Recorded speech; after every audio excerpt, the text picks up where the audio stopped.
Now, it's all very chatty, but if we can just settle down, please.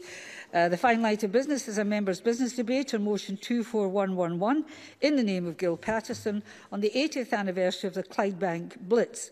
This debate will be concluded with any questions being put. Can I ask those members who wish to speak in the debate to press the request to speak buttons, and if they're remote, to press the R function? And can I add that this is Mr Patterson's final speech in the Scottish Parliament. I call on Gil Patterson to open the debate, please. Thanks very much, Presiding Officer. Presiding Officer, as you say, this is my final speech to Parliament. But before speaking on the substance of my speech, which is on the 80th anniversary of the Clydebank Blitz, can I take the opportunity to say a few words? And first of all, to thank my wife Sheila, my son Glenn, and my daughter Lucy for all their support that has allowed me to be here in the first place. And I also thank my hard-working staff members who have had to put up with me since 1999, and the very able and friendly parliamentary staff across the Parliament at all levels. They have been a pleasure to work with. Presiding Officer, I'm sure you will allow me to say that I started my journey to Parliament at the early age of 16, coming from a strong political family, but I was the only one at the time believing in independence for Scotland. It's amazing how things change, and I never thought I would be a trendsetter for my family since I have convinced them all of Scottish independence. Of course, devolution is not independence. Nevertheless, this Parliament has done some sterling work. For instance, on inequalities for women, on domestic abuse, the definition of rape and rape trials, how courts deal with sexual assault victims, and much more. And to prove the point, a terrific bill on domestic abuse was passed tonight in Parliament. That proves what I'm saying. Although I did set up the first party cross group on men's violence against women and children in 1999, which was almost exclusively made up of women, with hindsight, I should have set up the same group, but for men, as all the issues related in this regard in real terms are all men's issues. However, I'm very gratified our cross-party group on men's violence against women and children has gone from strength to strength. Presiding Officer, we've had some very fine debates in this Parliament, and one of the very best that I can recall was the debate on the Iraq War. The contribution across the divide was outstanding.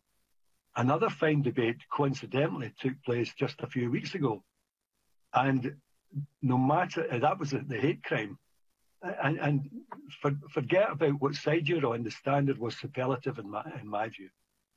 Presiding Officer, the Parliament has also delivered some good outcomes, being the MSP representing Clydebank, which extensively used asbestos in the workplace at the shipyards and other places, which caused devastation to people and their families, and which is still unfortunately raging as we speak.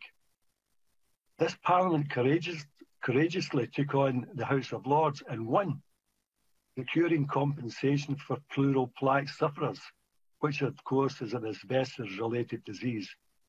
And having been involved in that campaign, this result was indeed very gratifying. Presiding Officer, therefore, is very fitting that my last speech is about Clydebank and the 80th anniversary of the Clydebank Blitz. Although one of the first towns to be deliberately targeted for aerial bombing, Clydebank was not the first, nor sadly will it be the last. As a result of the German General Ludendorff's book, The Total War, published in 1935, which argued that in modern war, nobody should be spared. General Franco in the Spanish Civil War ordered an aerial bombing attack on Guernica, the defenceless ancient capital of the Basques, on the 1st of April, 1937. Pablo Picasso's painting, also called Guernica, records the event and is regarded by many in the art field and beyond as the most moving and powerful anti-war painting in the world. Prior to the Clydebank Blitz, the general opinion was that the German Luftwaffe bombers would only target the shipyards and other industrial facilities. But they never imagined that they would indiscriminately bomb the civilian population of the town, randomly killing women, men and children. But on the 13th and 14th of March 1941 in Clydebank, that's exactly what the Luftwaffe did. The targeting was carried out by the Germans' elite Luftwaffe Pathfinder group. Therefore, I find it very difficult to believe the bombing of the town was not deliberate. One cannot imagine the horror of those 2 March nights in 1941 when over 1,000 bombs and mines were dropped, along with thousands and thousands of incendiary bombs. It was reported that night had turned into day because of the sheer volume of bombs and how they were distributed right across the town. However, imagine just for that moment the terror you would feel knowing that you were living with your family below the flight path in accommodation which offered practically no protection. And should a bomb hit your home, you were extremely unlikely to survive. Many of those who did survive recall the fears as they listened to the sounds of the bombs falling all around them, and many were traumatized for the rest of their lives by that experience. In what has been the most devastating attack on civilians in Scottish history, the raw statistics do not do justice to the despair and loss felt in the Clydebank community. Within the 526 deaths recorded, many families were completely obliterated and whole tenement closes, and there were many of them containing families, vanished. Many of the 617 seriously injured will have prematurely died because of their injuries, and many will have been left disabled and unable to work. Many of the thousands of the walking wounded will have been adversely affected by health issues and life potential reducing issues. As a result of the bombing and fires, 99% of the houses were destroyed or badly damaged, with only 7 remaining intact, and 35,000 people were homeless. It is estimated that over 4,000 residents left the town, never to return. Stories of the bravery of the people of Clydebank during the Blitzkrieg, trying to put out the fires and rescuing their neighbours, are legend and historic resilience in the aftermath. The population has to be admired. The emergency services worked themselves into a near standstill, with many firemen and ambulance crews continuing to carry out rescues, even although they had severe injuries themselves. One event that is still commemorated is the great courage shown by the crew of the Polish destroyer ORP Piorin, who were undergoing a refit at John Brown Shipyard. Excuse me a second.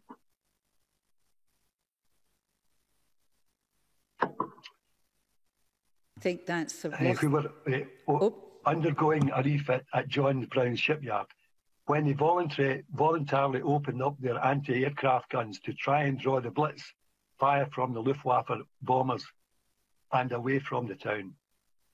As a tribute to the people of Clydebank, they built Solidarity Plaza in the centre of Clydebank to commemorate the bravery of the Polish Navy. Just last Saturday, a new granite plaque, which took 10 men to lift, was unveiled in the plaza by a small ceremony of 3 people.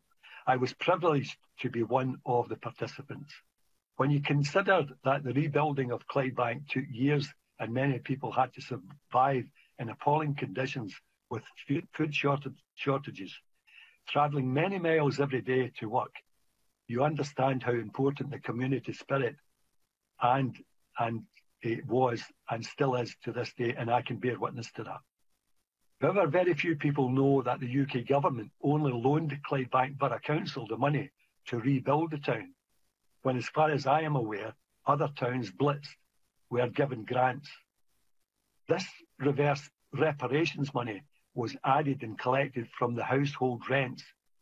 This repayment continued until 1995, 15 years later.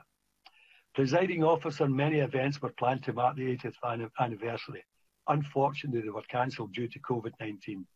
But I want to thank the First Minister, the presiding officer, Jackie Baillie MSP, Martin Docherty Hughes MP, for marking the occasion by contributing to a booklet of commemoration, not forgetting Baillie, Dennis Agnew, and the Organisation Committee of Western Bartonshire Council for all their organisation for everything that had taken place. A thanks also to the Royal Scottish National Orchestra, who commissioned composer Christopher Goff to write a piece of music called Clydebank 41, especially for the 80th anniversary. Presiding officer, can I finish by thanking the Scottish Parliament on behalf of the people of Clydebank for allowing me to have this debate tonight on the 17th March, which was the 80th anniversary to the very day that 22 unidentified victims were laid to rest in an unmarked mass grave. Presiding officer, many thanks for listening to me. Thank you very much, Mr. Patterson. Now, I've got two members who've got commitments. I'm going to take them first. So, Mr. Corrie, I know you've got to get your cross-party group, and then I'll take Jackie Baillie after that. So, Maurice Corrie, followed by Jackie Baillie. Deputy Presiding Officer, thank you very much indeed for that. And my apologies for having to leave after my speech before the end of this debate. I do apologise to Gil Patterson on this and other members. First of all, on behalf of the Scottish Conservatives, may I wish Gil Patterson well in his retirement. I know how hard he has worked in the constituency of Bilguy and Clydebank, and I've heard many wonderful reports about it, and I thank him for this sincerely. Deputy Presiding Officer, it is indeed a real privilege to take part in today's debate, and I thank Gil Patterson for raising it. 80 years ago, over the nights of the 13th and 14th of March 1941, one of the Luftwaffe's most intense and destructive air raids of the Second World War took place from the skies above Clydebank, a town vital for its wartime industry. It would result in the loss of 528 people and serious injuries for hundreds more. The death toll, believed to be higher in reality, speaks of the overwhelming tragedy this community was forced to endure in the sudden destruction, far-reaching in its impact. The Luftwaffe sought to strategically attack industrial, mainly naval targets, munition factories and shipyards across Clydeside, including the famous Singers and the Royal Ordnance factories, and in this they were partly successful. However, while the concentration of industry may have been the first what drew the enemy action, it was Clydebank's housing that took the biggest hit overall, with dreadful consequences. Out of a total of 12,000 houses, only 7 were unaffected, and 4,300 homes were completely destroyed. Tenement housing, closest to the industrial centre, packed with wartime workers, suffered the worst casualties. And with barely a street without damage, entire families, multiple generations, were lost in an instant. On Jellicoe Street, one family lost 15 members, with only one sole survivor. Identifying victims, understandably, proved very difficult and would in many cases take months, and some would never be accounted for. And damage and disruption was extensive and severe. Thousands of buildings were destroyed, schools, churches, railways, power and water supplies not accepted. And emergency rescue efforts were hampered, made more difficult by the seemingly unending fall of bombs and the resulting road blockages. Following hours of irreparable and grievous destruction over 2 nights, we can only imagine the terror and shock awaiting those stepping out of their air raid shelters for the first time as they saw the town damaged beyond any recognition, their homes having disappeared. And at that moment, the sobering reality of war, indeed the horror of loss, must have weighed extremely heavily on their minds. And for many, the devastating bombardment left nothing to return to, forcing displacement and emergency evacuation of thousands. The sudden wave of homelessness saw 11,350 people needing urgent accommodation, and the community would not return to what it had been. Following the second night of bombing, out of Clydebank's 50,000 residents, only 2,000 were remaining. There are many stories of courage and gallantry in the rescue effort. Perhaps the most well-known is the part played by ORP Pioran, as referred to by Gil Patterson already. The crew of this Polish destroyer's boldness was matched by many others on land who raced to find survivors and victims alike as the raids continue. And to close, Deputy Presiding Officer, I recognise with regret that we cannot commemorate this anniversary as we would wish, with large public gatherings open to the whole community to remember alongside each other. But that does not stop us from our own personal acts of remembrance, remembering those whose lives were cut short, paying tribute to many who joined the response effort. And nor should we forget the resilience of the community and its workers in their resolve to persevere in a war effort that already claimed so much from them. And now, tonight, we remember all those who paid the ultimate sacrifice in the Clydebank Blitz and also sustained life-changing injuries. Thank you. Thank you very much, Mr Corrie. And I call Jackie Bailey to be followed by Tom Arthur. Ms Bailey. Thank you very much, Presiding Officer. Can I congratulate Gil Patterson on securing this debate? And I am glad to be able to take part to mark this anniversary and to pay tribute to the lives that were lost and those who fought valiantly to save them in the Clydebank Blitz. But before I start, I would just like to say a couple of words about Gil Patterson, whose motion we are debating tonight. I understand that Gil is not seeking re-election after a long and illustrious career, and that this will be one of his final speeches in the Chamber, certainly the final members' debate that he will lead. Gil Patterson and I have been colleagues in this Parliament since 1999. We all started young. And since 2011, we've been neighbours, representing the bordering constituencies of Clydebank and Mulgai and Dumbarton. Gil Patterson will be the first to tell you, I'm sure, that he and I do not always see eye to eye, but I'm sure he will agree that we have always enjoyed a friendly relationship. On issues like asbestos, on St Margaret's Hospice, we have been of one mind. So I want to take this opportunity to wish him all the best in what is a well-deserved retirement and thank him for his years of service to the west of Scotland and to Clydebank and Mulgai.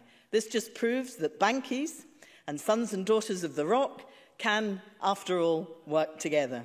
Presiding Officer, the devastation caused by the relentless bombing of Clydebank, despite taking place 80 years ago, is still felt by many today. Debates like these are vitally important. Important to remember the extent of the devastation and destruction caused, to honour the dead, but also to remind us that collectively we cannot allow a war like that to happen again. Towns across the United Kingdom mourned with Clydebank following these raids, each knowing that it could be them next. As Gil Patterson rightly points out, 99% of all houses in the town were damaged. Hundreds of innocent members of the public lost their lives, and many more were left with terrible lifelong injuries. The bombing raids not only destroyed homes, but many businesses and therefore livelihoods were lost too.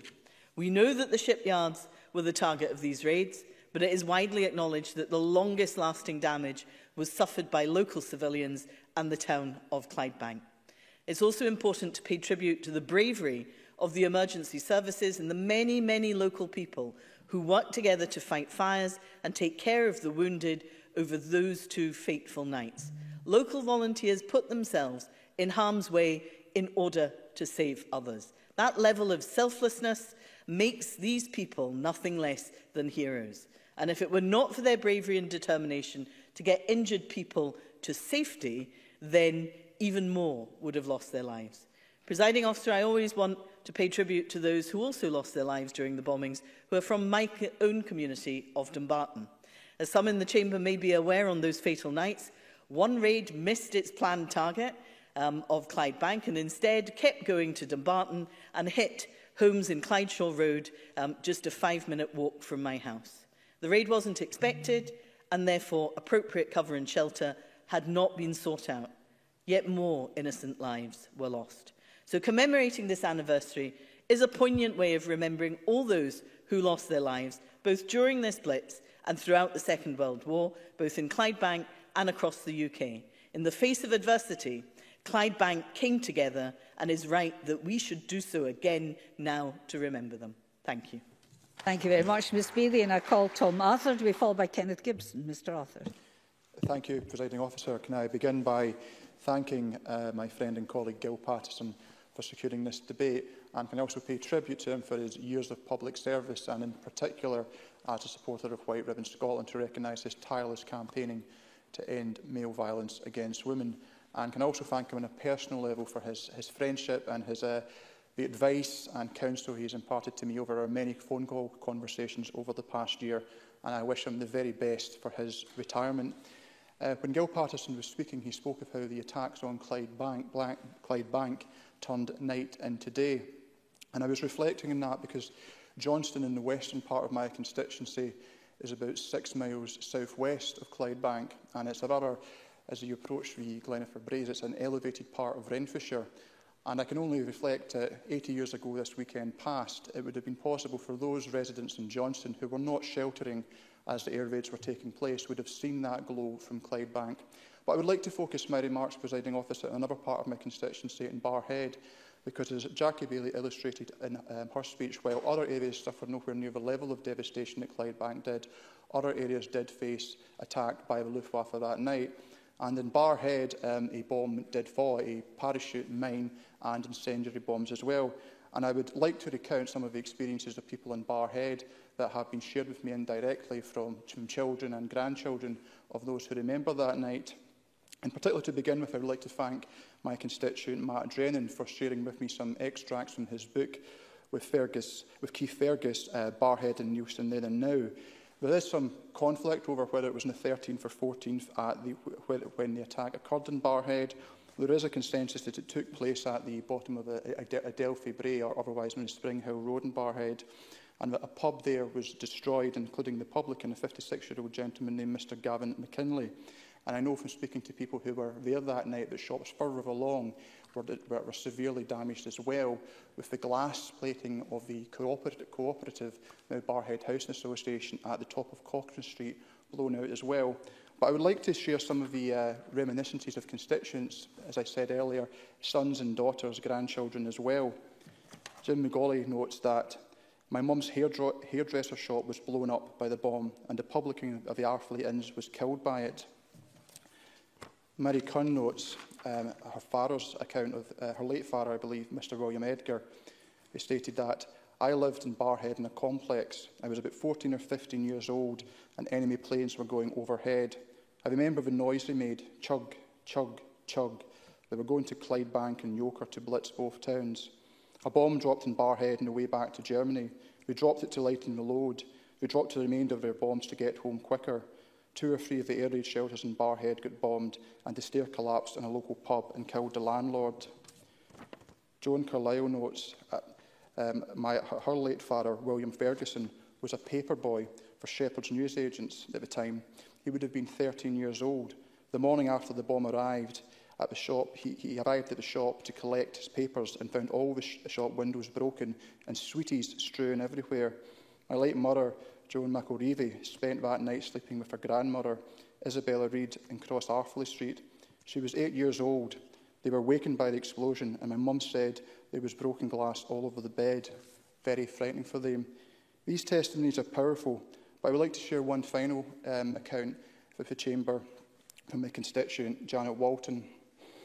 My grandparents lived in Levin Crescent, number 66, a 4 block. They had an Anderson shelter at the bottom of the garden backing into Kelburn Street. They brought my grand's Aunt Jessie over to Barrhead from Clydebank, thinking she would be safe there.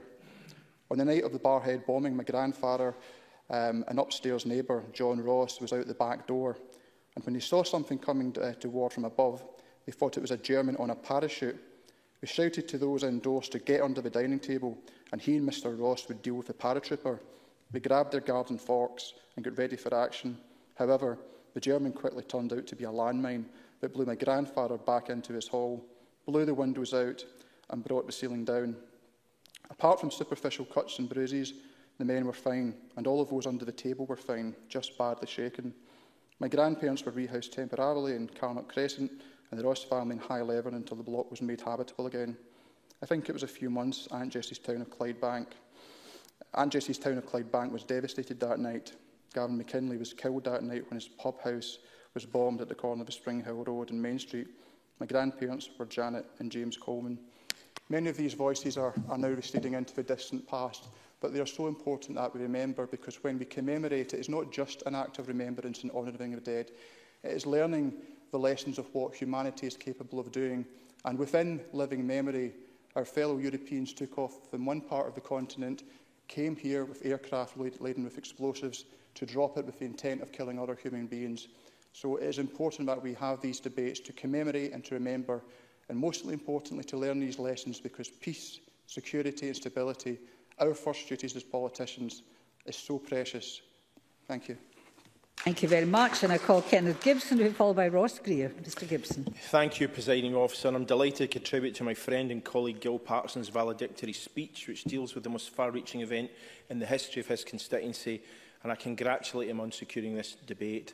I did say to Gil, who I've known for over 40 years, that he was too young to retire, given that he's actually only 11 days older than President Biden, who's just starting his first presidential term. Of course, the Blitz came relatively late to the west of Scotland. The first aerial attacks hit England in the summer and autumn of 1940, but the Luftwaffe only focused on Scottish targets the following year. Before March 1941, the war had in fact brought high levels of employment to communities in Clydebank after the Depression, and many found work primarily in the armaments factory at the Singer Sewing Machine Works or John Brown Shipyard. However, the high number of factories and shipyards, surrounded by over 12,000 packed homes, also made Clydebank a prime target for German bombing raids. Brendan Kelly of Dalmuir, who was 9 years old when Clydebank was blitzed, said that before that night he, and I quote, "didn't really understand war. I didn't really think that people get killed and blown to pieces and never ever come back again. I never thought about that until the 13th of March. Brendan had spent that day playing football on Jellicoe Street with his neighbour and best friend Tommy Rocks. It had been a sunny day, winter was drawing to a close, and with bedtime approaching, both friends ended their game and sat in their tenement close, contemplating the full moon which started rising over the industrial town. Look at that moon, said Tommy. If Jerry comes tonight, he can't miss. It was a bomber's moon, and Jerry did come that night, a night that would change Clydebank forever.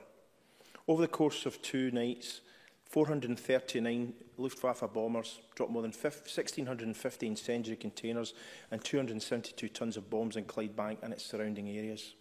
When the sirens screamed, Brendan was sitting in the living room. His father was reading the evening paper while his mother was next door at the neighbours knitting a pullover for him.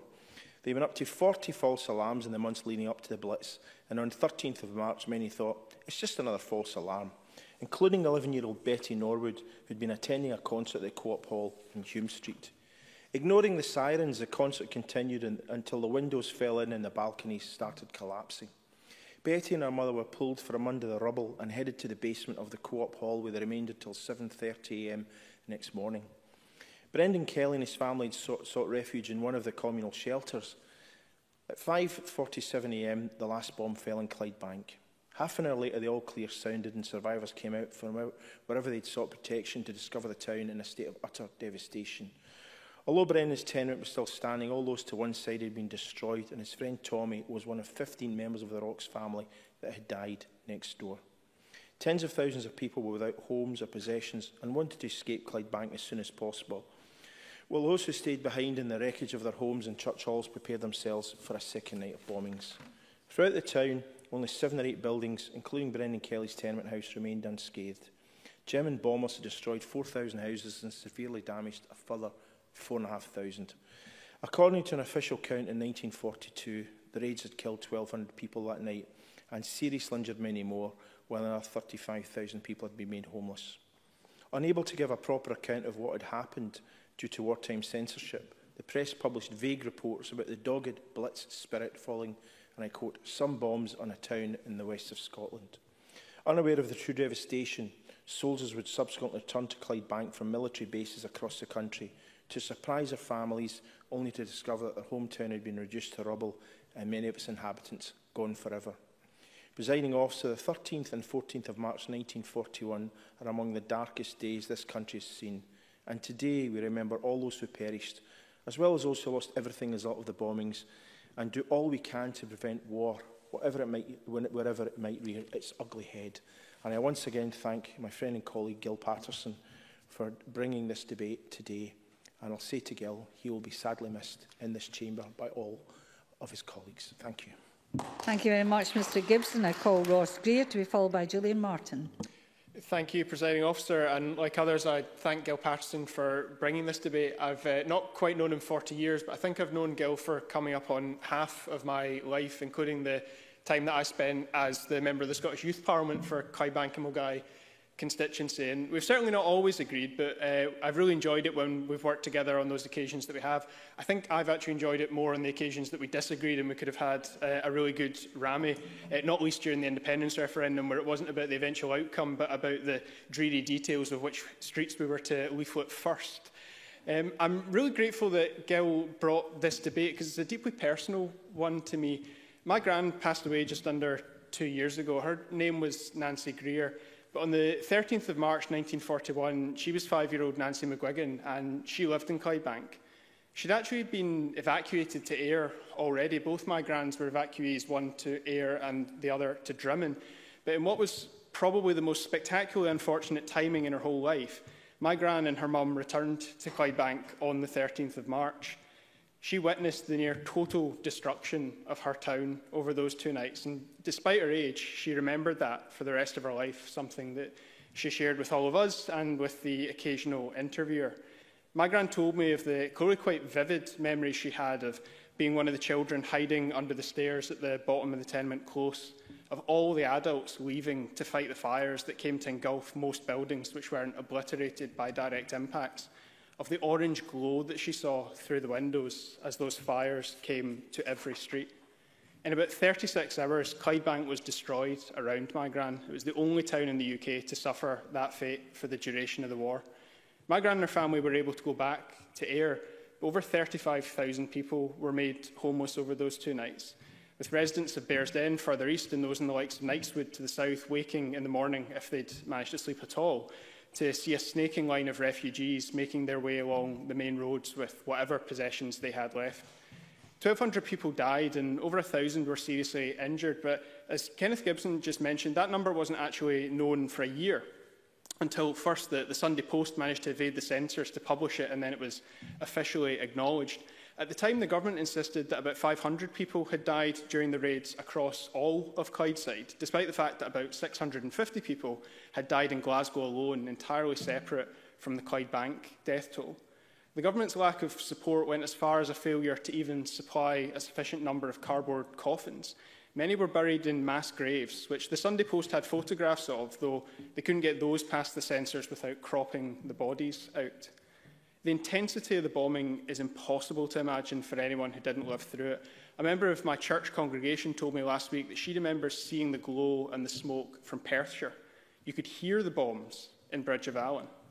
Clydebank didn't go undefended. Of course, the British anti-aircraft defences in the Kilpatrick Hills and elsewhere, they had very little ammunition and they ran it dry very quickly. But they weren't the only ones to answer the Luftwaffe that night, as has been mentioned. The ORP Piorum, a destroyer from the Free Polish Navy, was in dry dock for repairs.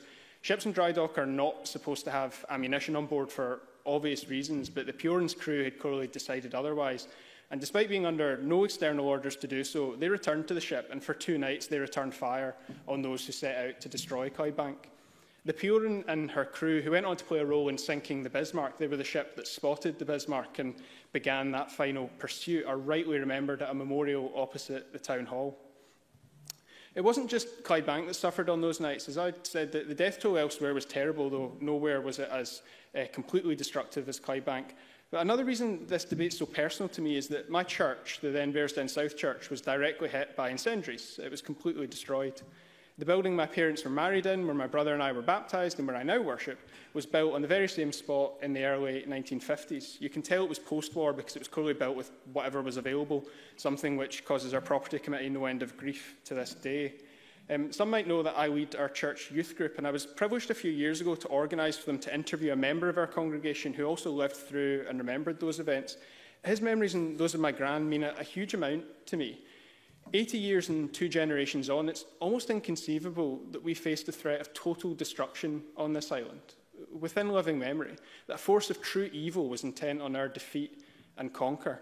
I have a copy of the Bearsden Invasion Committee instructions from 1942 that were shared with me by the same kind gentleman from my church who experienced it all firsthand. I want to highlight just 3 of the 12 do's and don'ts in the event of a German invasion. If you hear church bells ringing, it's a warning to the local garrison that troops have been seen landing from the air. That would be the Maryhill barracks in the case of Bearsden.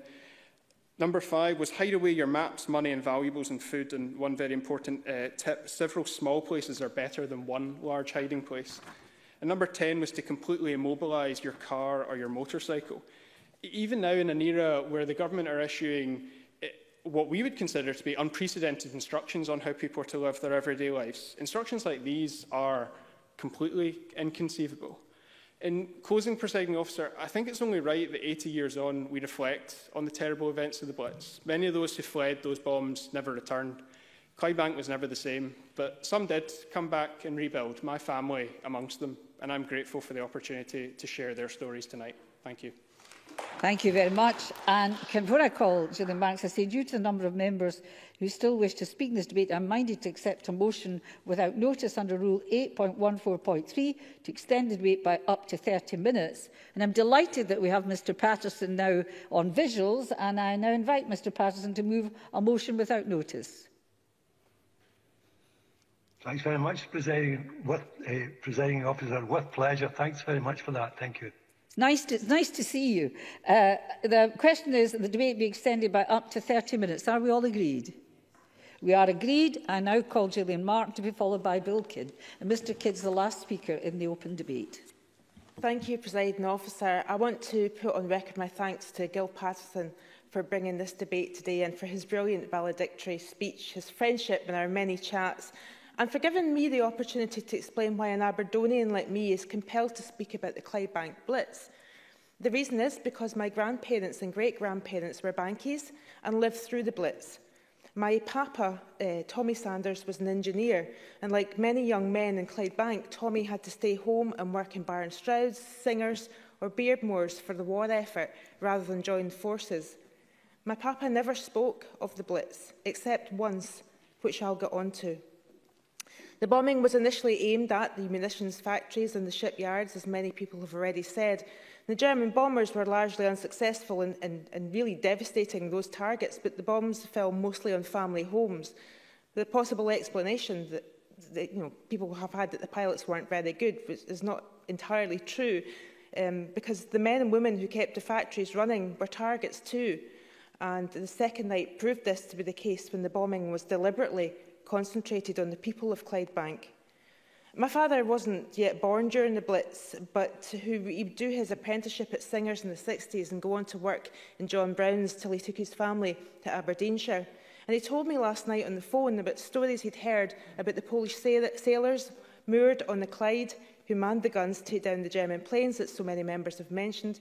The decoy lights and the moors made to look like tram lines to fool the German pilots. The village of Inversnaid near Loch Lomond, which was decimated as homebound German planes unloaded their unused bombs. And he told me about the burning wood pile made up of materials for sewing machine cabinets at Singers that lit up the whole town as the bombs fell. My mother, also on the phone, was at pains to tell me our families were lucky. They lived when whole Bankie families were wiped out, like the 15 members of the Rocks family who my Gran Jessie knew as she was friends with the daughters. On the mornings of the 14th and the 15th of March 1941, my family, the Taylors, the Browns, the Jameses, the Sanders, the Loudons, came out of shelters and made their way back to where their homes once stood. The only family member who went back to an intact house was my great-aunt Margaret, who lived in Agamemnon Street. Her relief at still having a home for her 3 wee boys was short-lived when an unexploded bomb was found. It had to be detonated, completely destroying the house. Indeed, Bankies were finding unexploded bombs for decades. My brother has an early childhood memory of us standing in our doorway in Wells Street to listen as one was detonated. Like thousands of people, my papa was made homeless by the Blitz. His family home in Bannerman Street was flattened. His parents were moved to Dumbarton, but my great-grandmother, Margaret Sanders, never recovered from the trauma of those nights and died of a stroke within weeks. My papa was taken in by the people who would become his in-laws in Yoker. And during the Blitz aftermath, he helped his future father-in-law, Laurie Brown, who was an ambulance driver.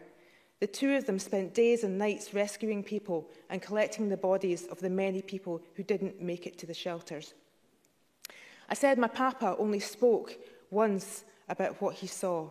He told my father that many people he recovered looked like they were still alive, but sleeping.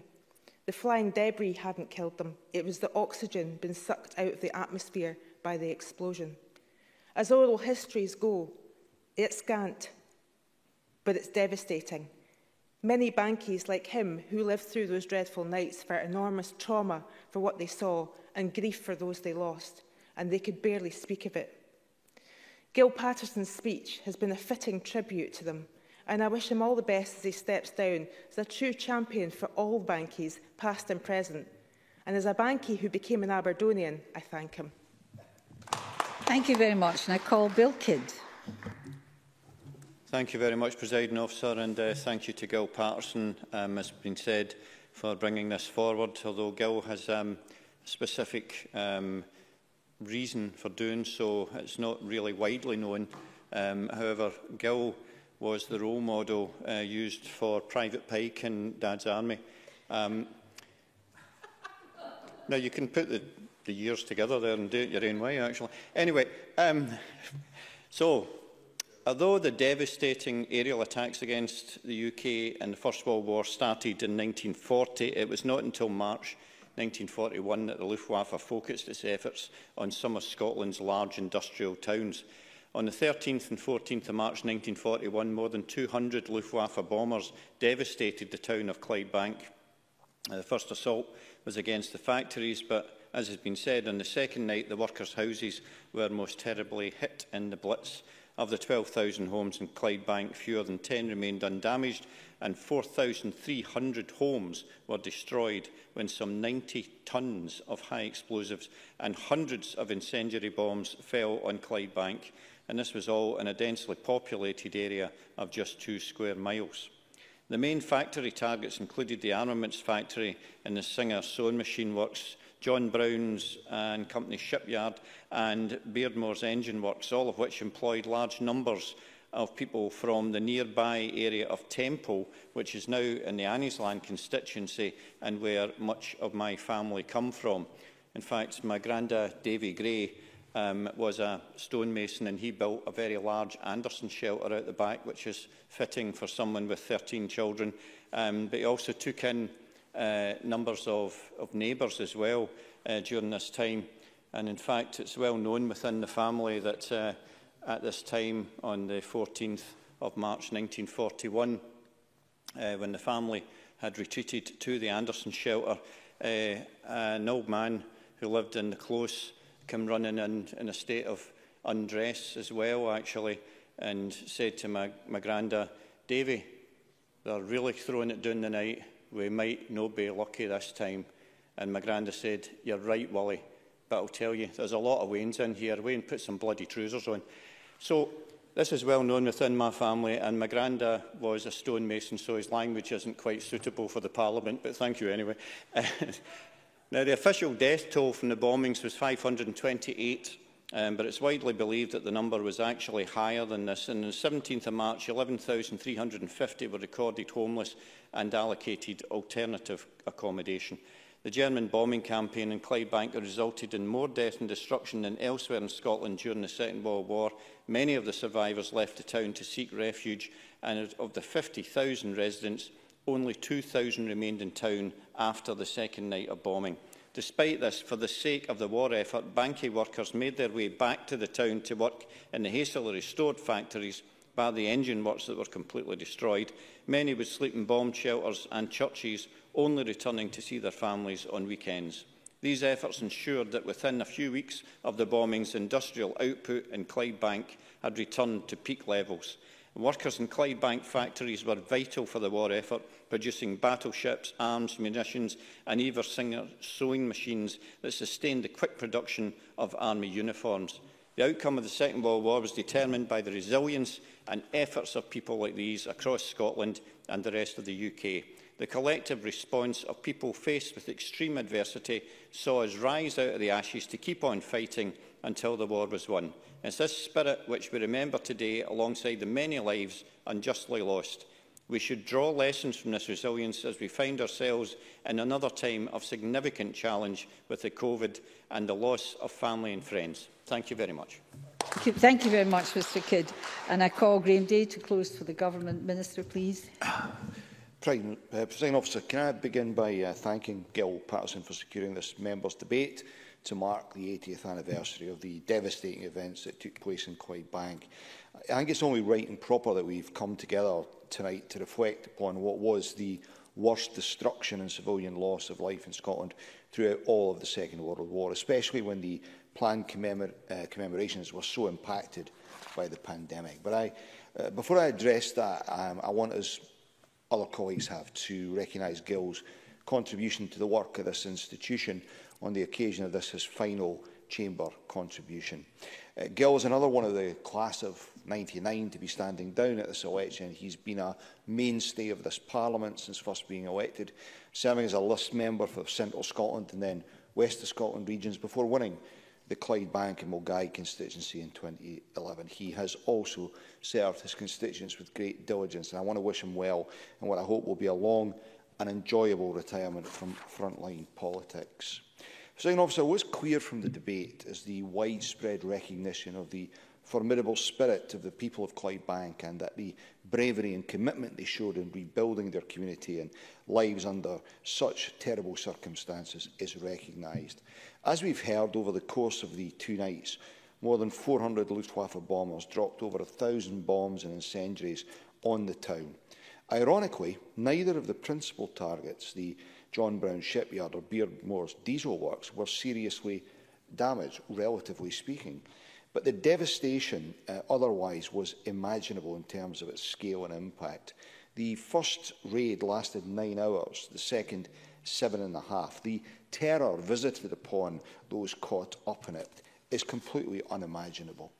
It's horrifying to think that of approximately 12,000 houses, only 7 remain undamaged by the Blitz, leaving, as we've heard, over 35,000 people homeless, and so many families devastated by loss and injury, with more than 500 residents killed and in excess of 600 seriously injured. And as Gil Patterson and Gillian Martin highlighted, the health legacy from this was substantial. Even in such catastrophic circumstances, the Blitz did not break the spirit of the people of Clydebank, whose unwavering courage was evident in the face of the Luftwaffe, and their deeds over the course of those 2 nights quite remarkable. Confronting utter devastation, they pulled together and worked continuously for 3 days to rescue trapped victims and minimise losses. The vibrant community that we see today is the very best legacy of their unwavering determination and courage. But again, as we've heard, it wasn't just the people of Clydebank who pulled together. As colleagues have noted, the brave crew of the Polish Navy destroyer ORP Puron played a significant role in the town's defence while it was docked for that refit at John Brown Shipyard, firing a sustained anti-aircraft barrage at the attacking force. Coincidentally, Presiding Officer, the ORP Puron had been constructed in that same John Brown dockyard at Clydebank that she later defended during the Blitz, prior to being acquired by the Royal Navy. Presiding Officer, on the 14th of March 2009, a monument commemorating the civilians killed during the Blitz was unveiled in Western Bartonshire, with the names of the people inscribed in a bronze plaque. That memorial sits over the remains of Clydebank's unclaimed dead to ensure we never forget those who lost their lives, and to allow current and future generations to learn from the events of the past. A further memorial, known as Solidarity Plaza, is located directly opposite the Town Hall and serves as a fitting tribute to the bravery and selflessness of the Polish crew of the Puron. And it's so appropriate to have such tangible reminders of the events of 80 years ago.